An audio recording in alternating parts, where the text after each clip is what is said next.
All right, developing in Tallahassee tonight, Florida lawmakers are most of the way through the first day of the special session. Yeah, they are. They are going through bills that would extend support for Israel in its war with Hamas, sanction Iran for its support of the terrorist group, and provide more money for people recovering from natural disasters, as well as for homeowners to strengthen their homes. WESH 2 News political reporter Greg Fox is here in studio. Greg, a lot going on, but they're also tackling a problem in the school voucher program.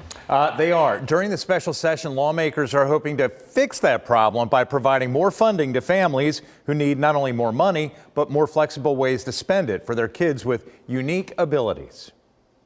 I ask you to please understand that our current scholarship program is in severe crisis. Mary Walsh is the mother of a severely autistic boy.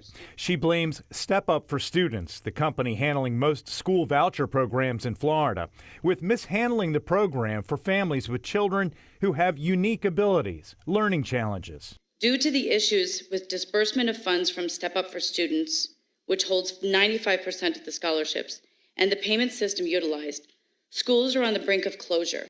The Senate Committee on Fiscal Policy listened to public comment on two companion bills that would provide some relief.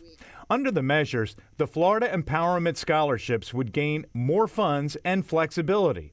The current student cap of roughly 40,000 scholarships would be lifted to provide funds to 9,000 students on the wait list.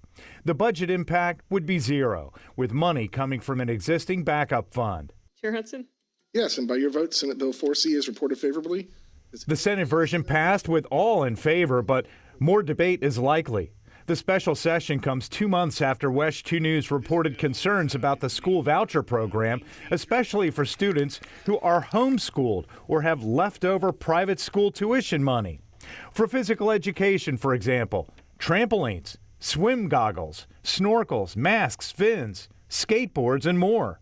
Televisions up to 55 inches, though prohibited expenses would be video, TV, and online streaming services, and admission to a Florida theme park, but tickets are for student admission only. Who is minding the store?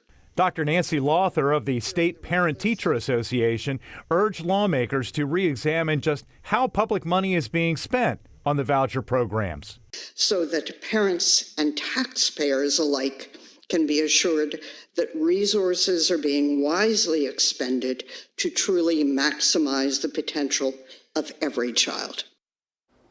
Well, the special session is supposed to wrap up on Thursday. Coming up at 6, we'll explain how lawmakers on both sides of the aisle are working to improve security at Jewish day schools.